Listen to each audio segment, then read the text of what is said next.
Hello, and welcome to another episode of CSC Chat. I am your host, Evan Rosentrader. With us today is Chadron State College wrestling assistant coach Tyshaun White. Thank you for being here. Thank you for being here. Now, just to get into some more introductory things, tell me a little bit about yourself, where you're from, those sorts of things, and what's your wrestling background in particular? I would say I'm from Pennsylvania, and we're like always say it to all the kids, like we're the best wrestling state. My wrestling background, I wrestled Division I and then All-American in Division II, and that's how I kind of found Chadron State, so, you know. So what exactly brought you to Chadron more than just coaching? What kind of interested you? Do you think it was the people or the program? We've had a fairly good program over the years, or was it mainly just coaching? I would say when I was at Nationals, I actually met Coach Hunter and Quaid, and my team didn't let me bring a kid out there to practice with, so I got to practice with Quaid. So right then and there, I knew what the college was, and me and Quaid stayed in good contact, and he's like, hey, like kind of there's a job opening, you're coaching now, do you want it? And I was like, I don't know. And then I looked up Chadron State, and I was like, oh, that's like really nice. You can go hiking, you can do all this stuff, you go fishing, go hunting, whatever. So then that's how I got the landscape, the whole, college and everything. And I applied and got the job, came out here. And it wasn't just for coaching, it was, to do different things as well.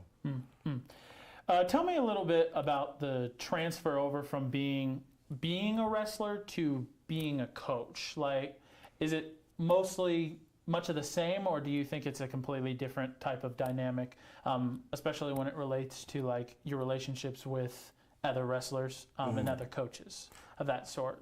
I would say the difference is, I got to be more strict, like on myself. If I knew if I wasn't doing the right things, kind of like I could be like, oh, no one's gonna find out. But like now, if I see something, just go up to him, talk to him like a normal human being, nothing crazy. I think the like hardest thing for me is I get more nervous for them wrestling than when I wrestled, because I felt perfectly fine, and I love to see them succeed. So I think like everything I couldn't do, I wish they can do. That's how I look at it. I don't really look at it as like anything pretty hard. Just hopefully they win a national title. I'll be happy. I didn't win one, so. What is your favorite part about coaching? Is it the individual athletes, or is it something else of that matter? Is it the time you spent being able to be close to the sport you love, or is it something else? I would say it's the practices and the bus rides, because that's when you really get to meet some of the, there's a couple kids on the team I didn't think, even spoke. And then, like, you're on a bus ride with them and they bust jokes. You're like, oh, okay, you actually talk a lot. Okay, I didn't know that.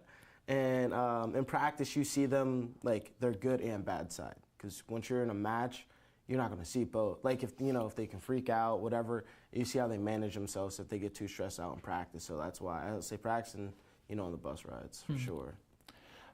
Given another chance to wrestle, say, again, at collegiate level or maybe at a professional level, do you think you'd like doing that again, or are you more safe with coaching right now? I was actually supposed to, but yeah, I actually did not compete. I was supposed to compete last week, but I think like that would be senior level, which there's like no stress with it. I would not want to do collegiate. They weigh in too much for me. So I can't weigh in more than 15 times. I'm kind of too much weight. But actually, like, I would say, like, competing, the kids actually influence you more, too, because they want to see you. They want to help you with, different things as well. So if I do compete again, it'd be in, like, 3 months. But Yeah. And just a final question. If you could choose to live and coach anywhere, and you'd have a choice later down the road into your career, where do you think you'd like to be? Just later down the road, where would be the ideal spot for you to be living and coaching, and why? Well, I'd say my favorite school when I was like wanting to go, when I was transitioning from high school to college, I always wanted to go Oklahoma State. So I would love to coach at Oklahoma State. Just, that atmosphere is just really, really crazy, and the talent there is amazing. I'm not saying it's not like Chadron State, but it's just like, there's probably like 10 to 15,000 people in the stands, screaming. And like, I'm always a huge culture person. The culture here is really great too. But the culture there, like saying like, everyone's screaming at the match, like, you know, stalling or something. It just would like, it's just electrifying, you know. So yeah, definitely Oklahoma State. Yeah. Well, thank you for joining us. Thank you.